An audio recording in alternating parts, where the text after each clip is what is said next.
Recording in progress. All right. Welcome everyone to week 10, module 10, day 3, supporting deaf, hard of hearing students and visually impaired students. This is a really important area for us to become familiar with. Here we go. All right, as far as exceptionalities go, these are considered pretty low incidence, meaning you don't meet a lot of students who are deaf, hard of hearing, or visually impaired. At the same time, there is comorbidity. So these two exceptionalities often, not always, but often occur around each other. So we want to be able to recognize the primary characteristics and the prevalence of these exceptionalities: blindness, vision impairment, deafness, hard of hearing.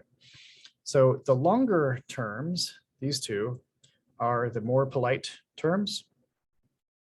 When people are speaking quickly, we're probably going to use the shorter ones just because that's how people talk. But to be maximally polite and considerate, we might use the longer terms. Okay.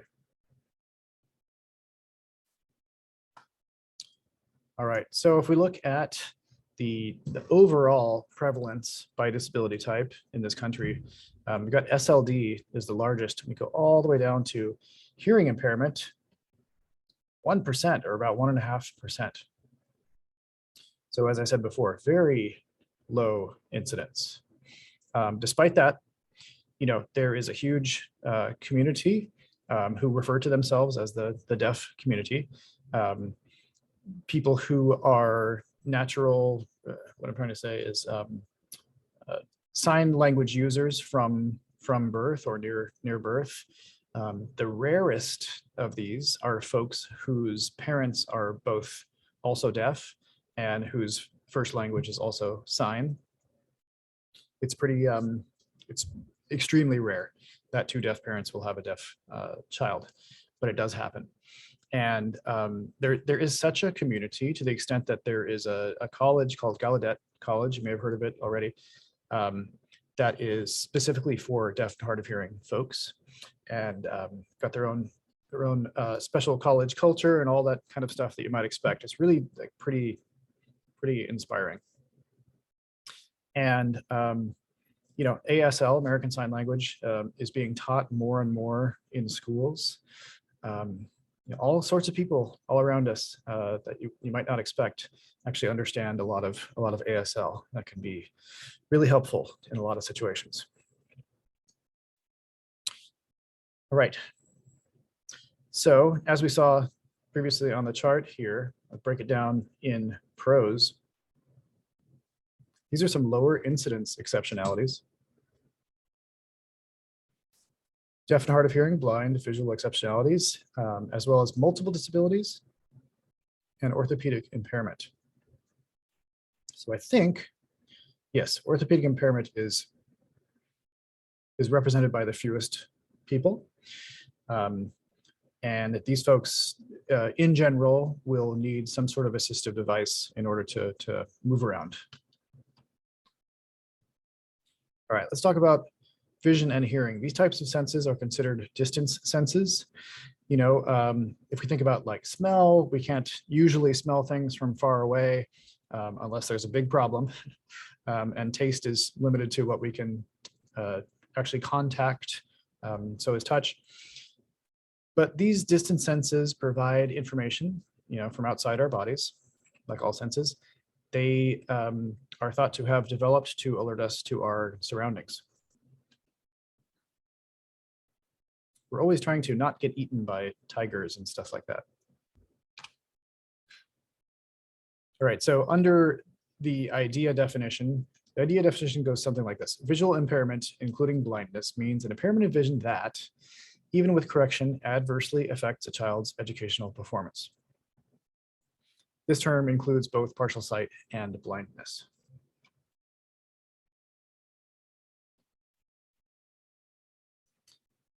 All right, so continuing with our definition, there are 3 factors in impaired vision: the degree of loss, is it just low vision or is it total blindness?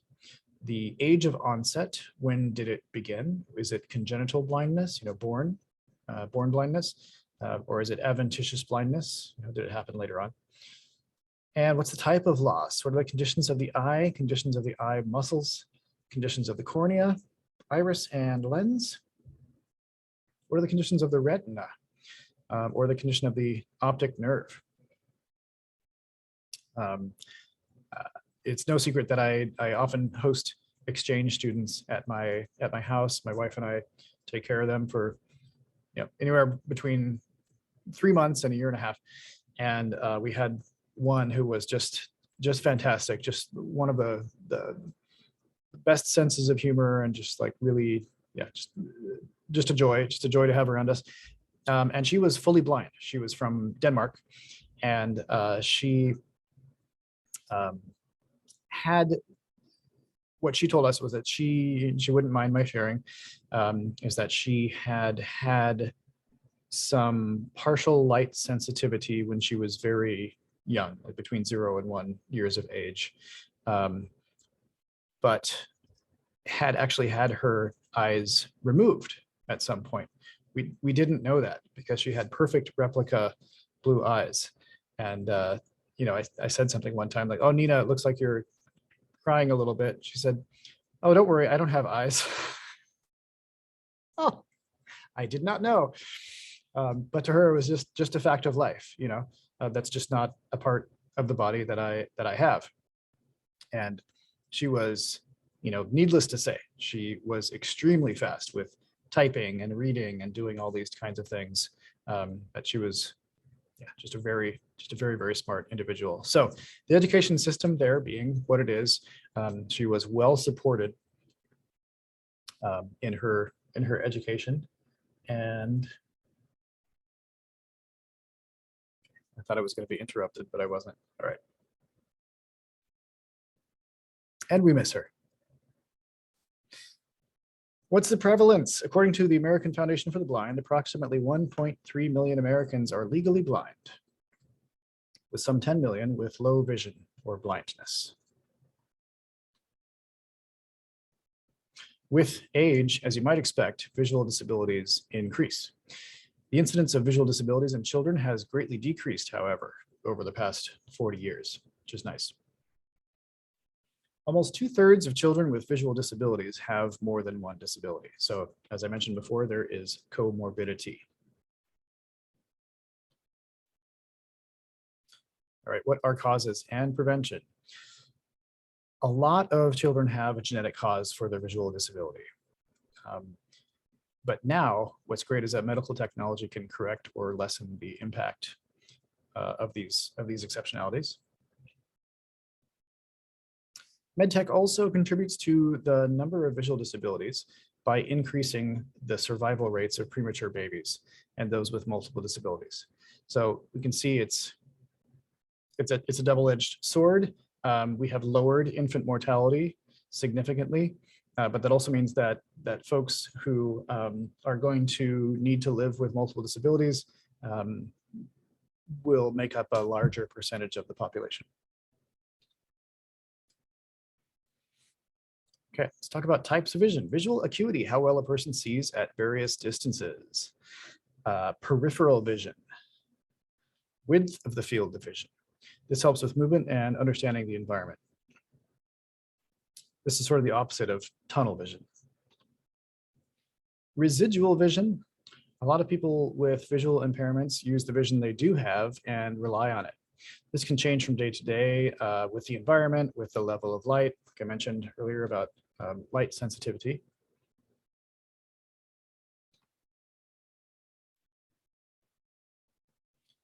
All right, so how do we educate students with these exceptionalities? Students who are blind, in general, read Braille.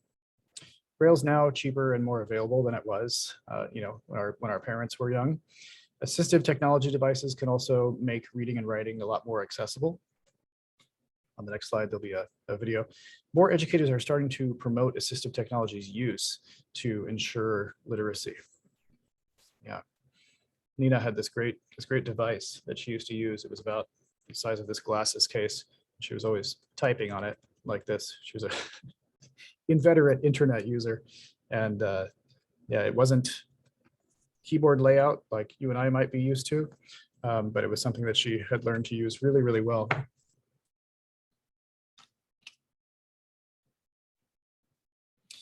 Folks with these exceptionalities need support in orientation and mobility. Learning to use canes takes a lot of practice. It's not as simple as we might think it is. The tapping of the cane is what orients the individual. That's why we see people tapping when they use them. Laser canes are now available that send back signals about dangers. Some canes even have GPS. You know how if you or I took a hike, we might have a hiking pole that has a little, what's the word? Compass on the top of it. Well, this would be like that, but for a visually impaired person. And there are also guide dogs, as I'm sure you're aware. Things to consider in the education of visually impaired / blind people. Social skills. Most of our knowledge about appropriate social skills comes from visual cues. Facial expressions and gestures. Remember, these are the extra linguistic things that we keep talking about in terms of language socialization. This requires early and ongoing intervention if we're going to socialize visually impaired / blind students. Students might lack play skills and appear withdrawn. Sighted people can really misinterpret non-sighted people's behavior as being withdrawn when really it might be natural behavior for these folks. All right, sensory behaviors can also develop. For example, repetitive rocking. There are, some kids who needed to spend the first couple of years of their life or several months hospitalized. And among them, the incidence of this rocking behavior is higher.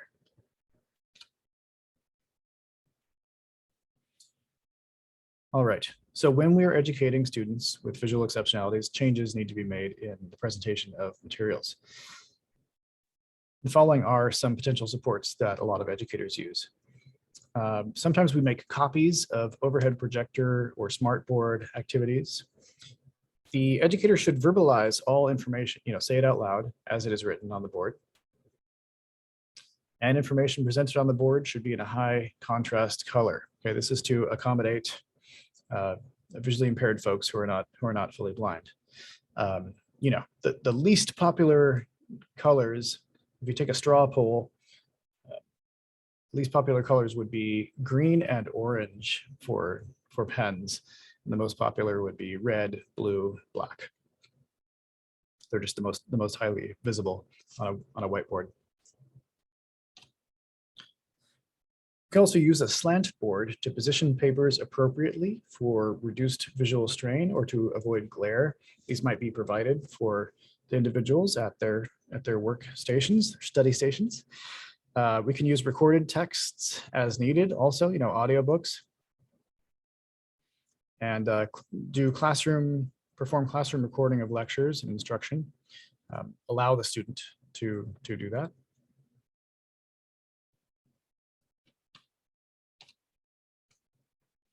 What else? We can also provide large print textbooks, large print materials, or Braille textbooks and materials, or clear, dark copies of worksheets for folks who are visually impaired and not blind.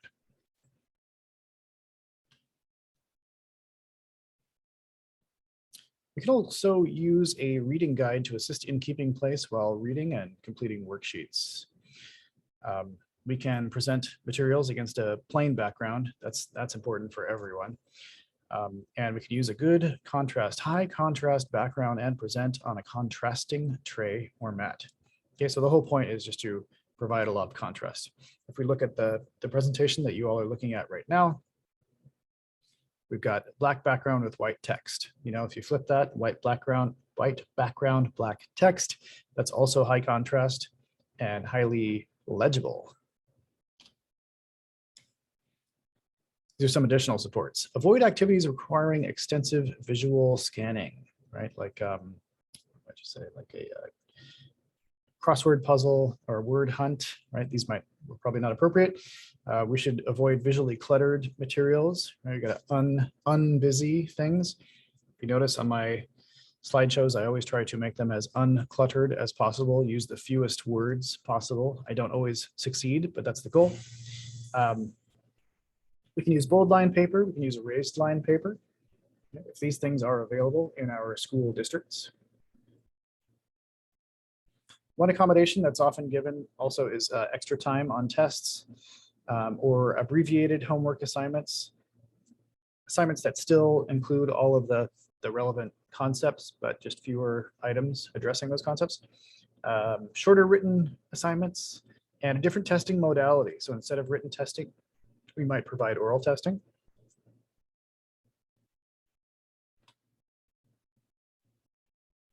Okay, so how do we overcome some of the challenges that visually impaired / blind students encounter?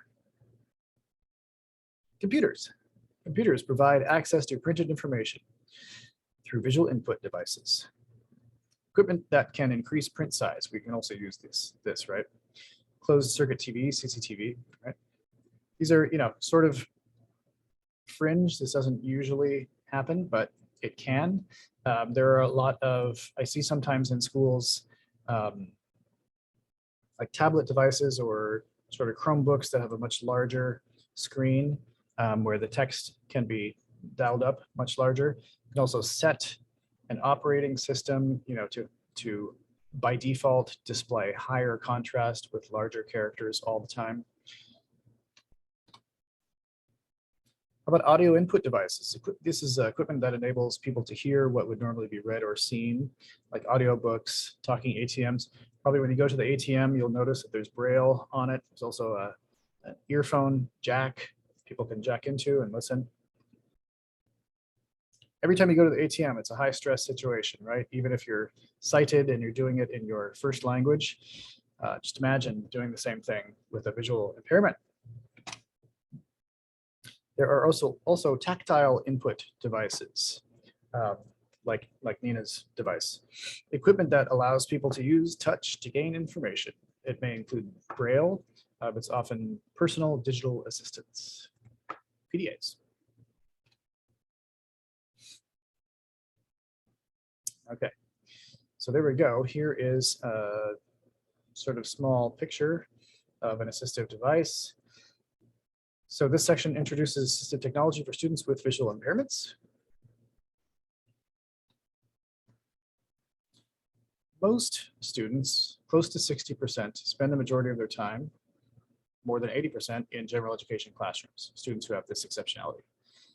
The curriculum targets for these students should include life skills, skills for independence, literacy, of course, and orientation and mobility. So often we have specialized paraeducators for these purposes.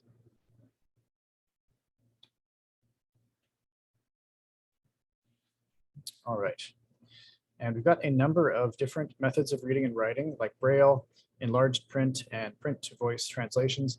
There are a number of devices that you can use where you can just take a regular book and run the device over it, and it will read it out loud.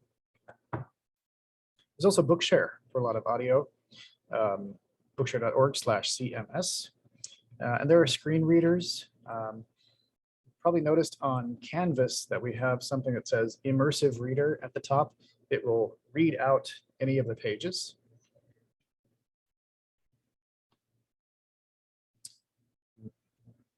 If you have time, you can take a look at Lily Grace's story. It's really rather inspirational. I provided a link here in the presentation. All right. Moving on to deaf and hard of hearing students. In the K-12 milieu, 14% of students are affected by hearing loss, but only 1% qualify for special education or qualify under another category of exceptionality.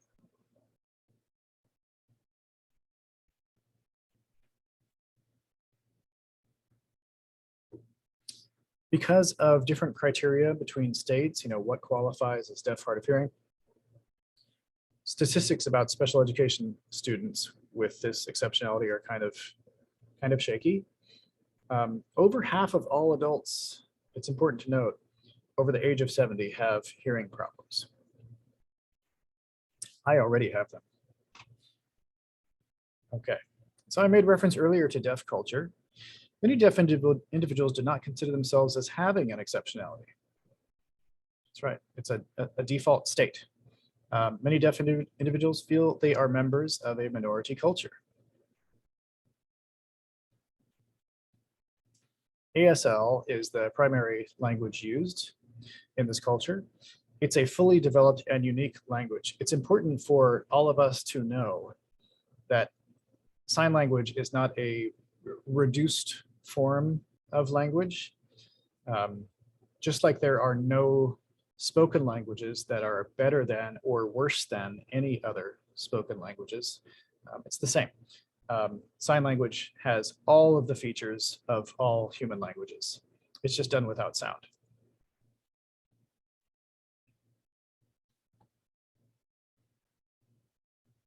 All right, what's the definition? I've got another scattershot, 6 items here. People who are deaf have profound hearing loss. Profound means deep, so this hearing loss goes all the way.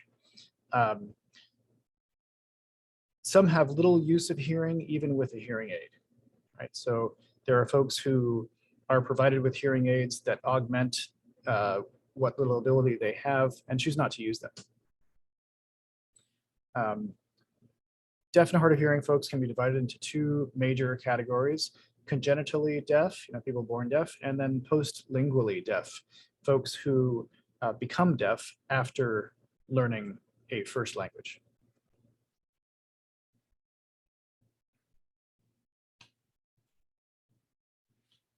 People who are hard of hearing, on the other hand, have hearing loss that impairs their understanding of sounds and communication. That'll be most of us over the age of 70. What are some causes? And let's talk about prevention. Sensory neural. This is a problem occurring in the inner ear or the auditory nerve. So it's a physical problem.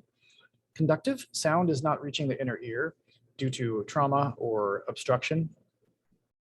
This can happen. Even earwax can do this, a significant buildup, or some sort of a car accident, something like that, significant trauma. Most causes are unknown, but known causes include heredity and genetics. Most common one, congenital deafness. Genetic causes result in sensory neural hearing problems of the inner ear. Children with inherited or genetic deafness are less likely to have other disabilities as well.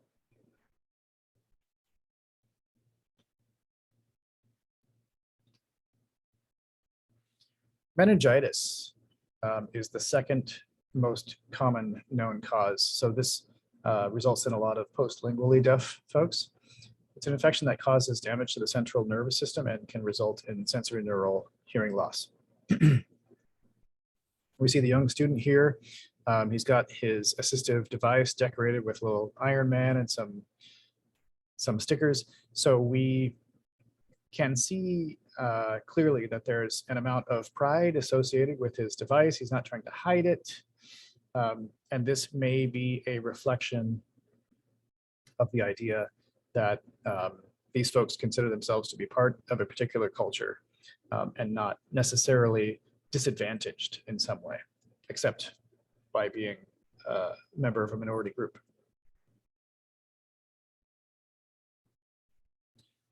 Another cause is otitis media. It's caused by a buildup of fluid from an infection. It can be various different infections. It can be treated with antibiotics, but if it's not treated, it causes mild to moderate conductive hearing loss.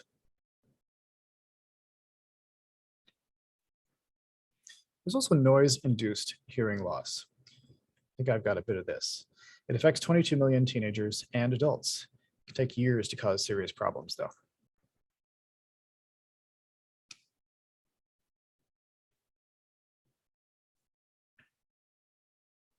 What can we do in terms of prevention? Just administer proper treatment of meningitis and ear infections in order to prevent long-term hearing loss. Also, noise abatement. Noise-induced hearing loss is 100% preventable. Do you live right next to train tracks? You may not be able to afford to move, but if you are, perhaps you should consider it for hearing loss. I lived next to the BART tracks for about 4 years, never got used to it. Immunizations. We can immunize children for German measles and meningitis, and that's a big help. All right, what about us? What can we do to support students who are deaf or hard of hearing?